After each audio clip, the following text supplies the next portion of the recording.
ये जो तस्वीर है ये मैं वॉशिंगटन में खड़े होकर दिखा रहा हूं, लेकिन हर हिंदुस्तानी को देखनी चाहिए। और इस तस्वीर के बहुत बहुत बड़े मायने। मैं एक मैदान में खड़ा हूं जहां अगर आप दूर तक देखेंगी सिर्फ और सिर्फ ऐसा लगेगा सफेद चादर बिछी हुई है। क्या है ये सफेद चादर? हमने कभी नहीं देखा ऐसा।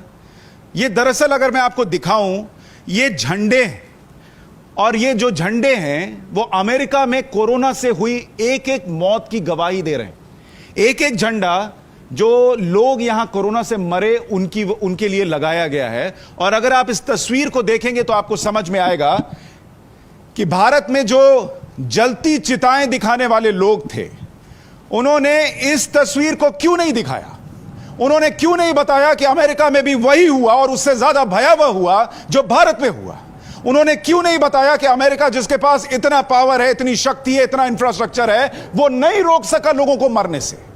लेकिन भारत में जलती चिताओं की तस्वीरें खींचकर इंटरनेट पर डॉलर में बेचे गए, उसका तमाशा बनाया गया। आपके अपने, हमारे अपने जो मरे उनकी मौत का तमाशा बनाकर छोड़ा गया, उस पर पॉलिटिक्स की गई। इस पर क्यों नहीं हुई? मैं पूछना चाहता हूं। इस एक एक झंडे को देखिए, इस दूर तक फैले झंडे को देखिए, उन मौतों को लेकर क्यों सवाल नहीं हुआ। और वो इसलिए नहीं हुआ क्योंकि जब आप ये कहते, जब आप ये बताते कि अरे दुनिया में ये हो रहा है और भारत में जो हो रहा है वो उससे अलग नहीं है, तो वो दर्द एक हो जाता।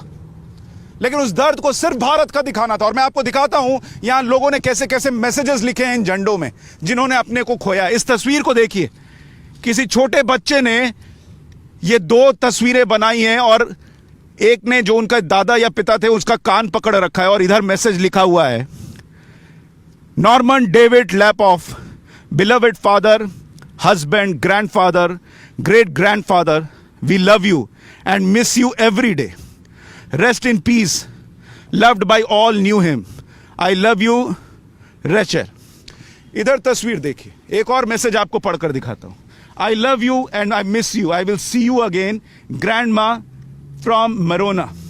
इधर देखिए, इस दर्द को आप अगर पढ़ने बैठिएगा नाविका जी, तो आप उससे उबर नहीं पाइएगा। इतना दर्द यहां पर लोगों का नजर आता है। और आपको ये तस्वीर भी दिखाता हूं जहां पर लोगों ने अपनों की तस्वीर भी लगाई है। ये तस्वीर दिखाइए, love and miss you pop, एक दिल बना हुआ है। कभी ये तस्वीर ली गई होगी इनके जन्मदिन के दिन, और यही तस्वीर इनके विदा होने पर लगाई गई है। मैं पूछता हूं, और पूछना चाहिए, चर्चा करनी चाहिए कि भारत की जलती चिताओं पर चर्चा करने वाले, वो विदेशी मीडिया, वो भारतीय मीडिया, वो रात के 9 बजे शो खोलने वाले कि भारत में क्या हो रहा है। हम ये नहीं कह रहे दर्द कम था भारत का।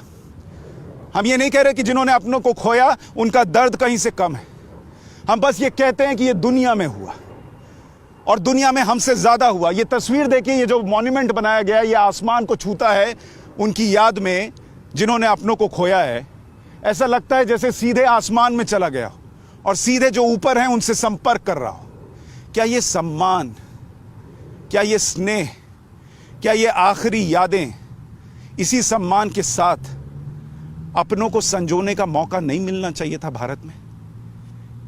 क्या उनको मौका नहीं मिलना चाहिए था कि शांति से बैठें और सोचे हुआ क्या? अगर सिर्फ ऑक्सीजन के सिलेंडर, आईसीयू बेड्स, दवाएं और वैक्सीन जिंदगियां बचा रही होती कोरोना से, तो अमेरिका के अंदर यह नहीं होता।